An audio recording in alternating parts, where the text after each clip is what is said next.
Beginners, the complete course, I will teach you how to enter cell values and data in Google Sheets. In this next segment of Google Sheets for Beginners, the complete course, you will learn how to enter cell values and data into Google Sheets. This, in a lot of ways, is the heart of Google Sheets. And let's pretend that I work for a small business. I've been asked to create a payroll spreadsheet for the employees. Let's say here in column A, I want to put in the employees' ID numbers, column B, their names, column C, other information about them like maybe what department that they work for, etc. And in Google Sheets, anytime you want to insert data or other information into a cell, it's important that you first select the cell or click on it. There's a wonderful way to remember this, and that is select to affect. If I want to affect this spreadsheet at all, I first must select something. So D2, I've selected it, now I can affect it. I can type or change its formatting or do a few other things to affect the spreadsheet and specifically this cell.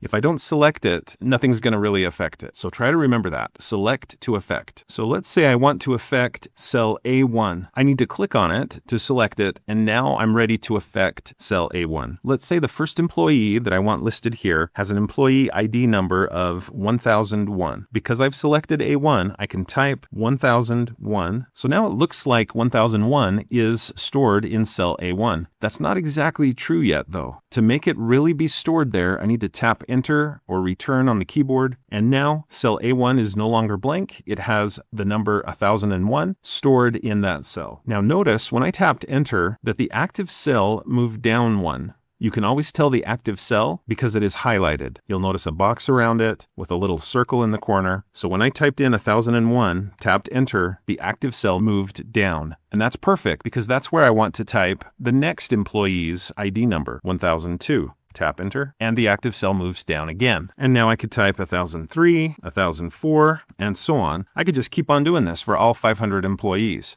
But that is kind of a repetitive task, and fortunately, Google Sheets has a built-in feature that makes this unnecessary. You don't have to keep typing in one number after the next after the next. That feature is called the fill handle, and you'll find the fill handle in the lower right corner of a selected cell or even range. It's this little blue circle. Now, the way this works is the fill handle, it's used to quickly replicate data, formulas, or extend a pattern or a series. So for example, if I select A4 and then click and hold the click on the fill handle, I'll just drag down and look what happens. It's copying the contents of cell A4 all the way down as far as I asked it to copy paste them. In this case, that's not what I want. I don't want a lot of 1004. I want the pattern that I've established here to be extended. So for that, I'm going to click and drag to show Google Sheets the pattern that I want. Each time I go down a cell, this number gets one higher. So with that pattern shown to Google Sheets by highlighting it, I can go to the fill handle, click and drag down the spreadsheet, and I'll go all the way down to row 50, and I'll release the mouse button, and you can see what it did. Google Sheets understood the pattern and extended it because I used the fill handle. Now, what if the pattern were a little different? What if it was 1001, 1003, 1005? I could click and drag to show Google Sheets that pattern, use the fill handle, drag down, and that pattern is extended. Next, I'm going to click on cell B1 because I want to affect cell B1. With it selected, with it clicked upon, I'm going to type the first employee's name. I'll tap Enter, and I'll type the next employee's name. Tap Enter. And each time I tap Enter or Return, it moves me down to the cell below. I'll type Amy in this case, tap Enter. Now, as I'm entering in data, names, whatever it might be, into Google Sheets,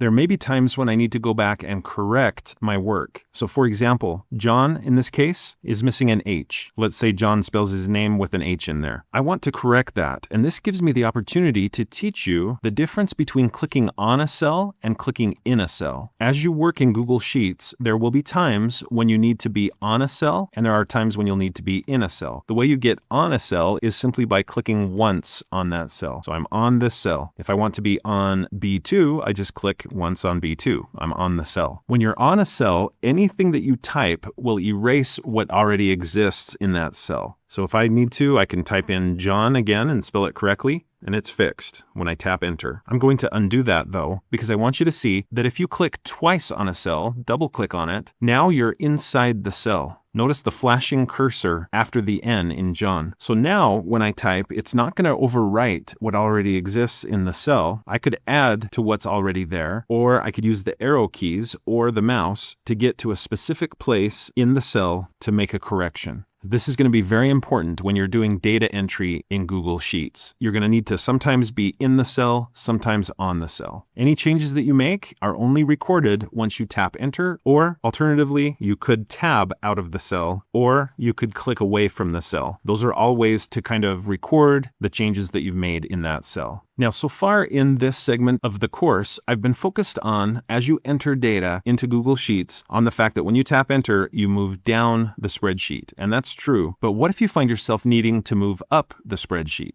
Of course, you could use the mouse and just click, but you'll find as you use Google Sheets more and more, you're going to want to keep your hands on the keyboard as much as possible. It will make you much more efficient in your use of Google Sheets. So enter moves down, but if I hold shift and tap enter, it moves me up. And sometimes you end up having to tap enter twice to get it to move up. But this is going to be very helpful to you as you do data entry in Google Sheets. Enter moves down, shift enter moves up. Now, what about right and left? I already mentioned tab. If you tap tab, it moves you to the right, and I can tab over as much as I want. If I need to move left, you probably guessed it, it's shift tab, and that moves you quickly to the left. So I would like to put in the hourly wage for each of these employees, and I want that to go into column C. So I'm going to tap tab to move over to column C, and I'll put in Julia's hourly wage. I'll tap enter, and you'll notice that Google Sheets, sometimes when you tap enter or return, it'll move you down and to the left at times. So I'll tab over again. John's hourly wage, let's say, is 14. I'll tab over. Amy's is 20, and I'll tap enter. Give me a minute to finish filling out the list of employees and their hourly wages, and I'll resume the video.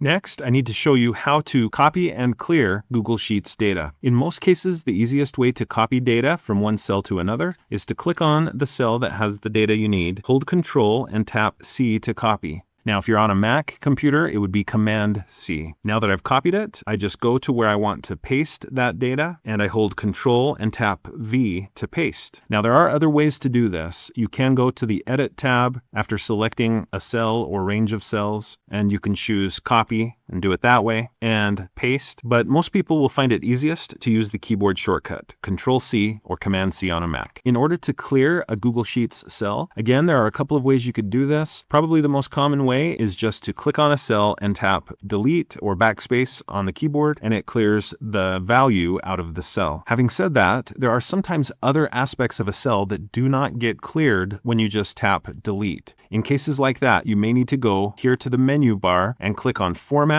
and choose Clear Formatting. So let's look at an example. If I bold cell C3, and then if I click on C3 and tap Delete, it gets rid of the value, but then later, anything that's typed in that cell, it still has the formatting that I selected earlier. Well, I want to clear that formatting, so I click on cell C3, select to Effect, and then I go to Format, choose Clear Formatting, and it's cleared.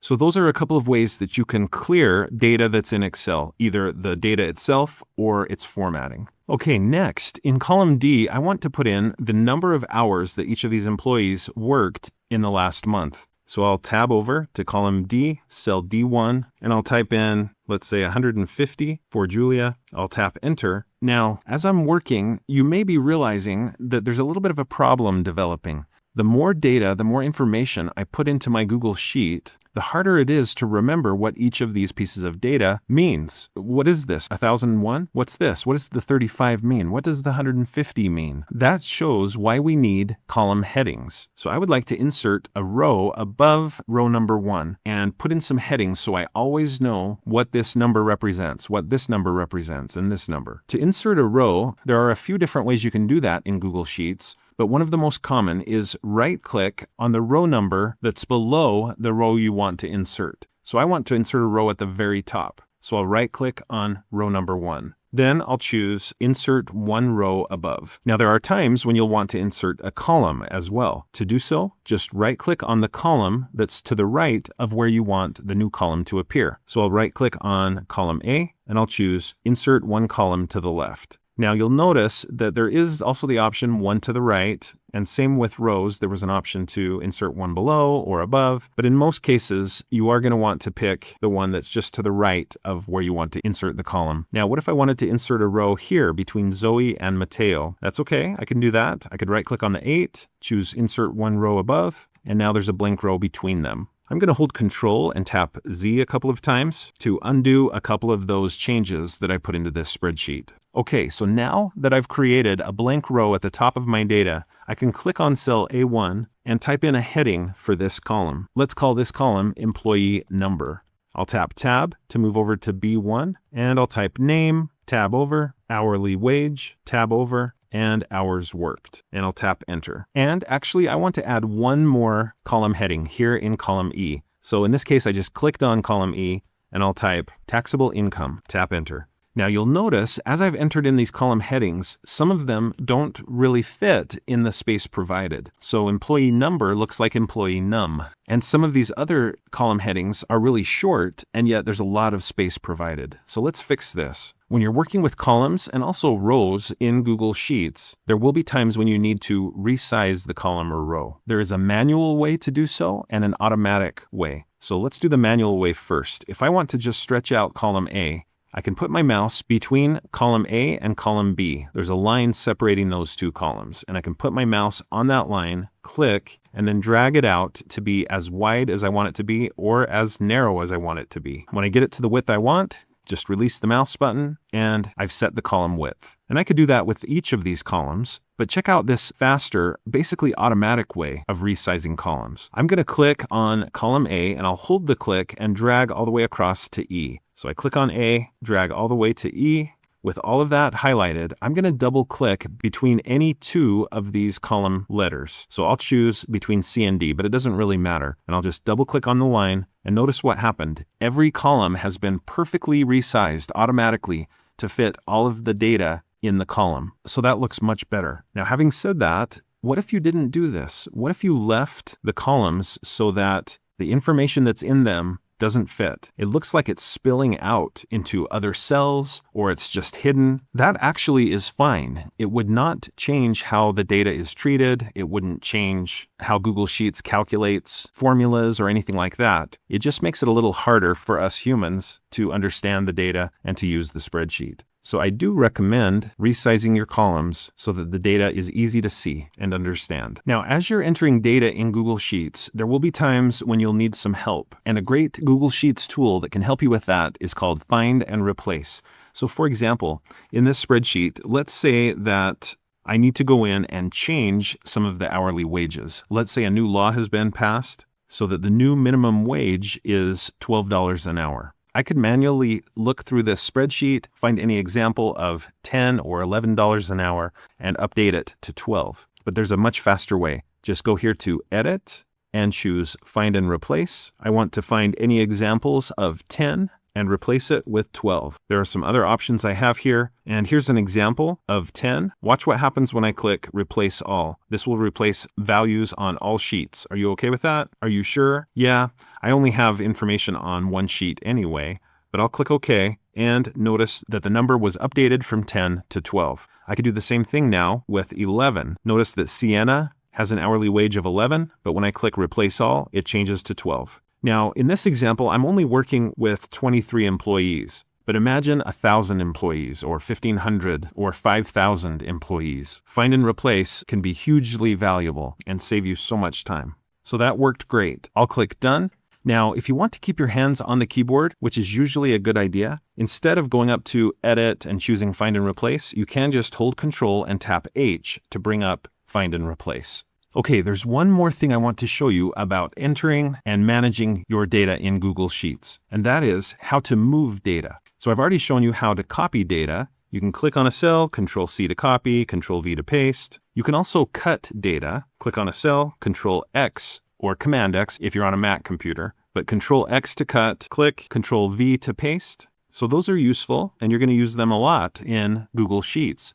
But there's another way to move data instead of copying or cutting, and that is you can click and drag to highlight a range of data that you want to move, and then put your mouse on the edge of that range of data. So any of these edges. I'll go with this bottom edge.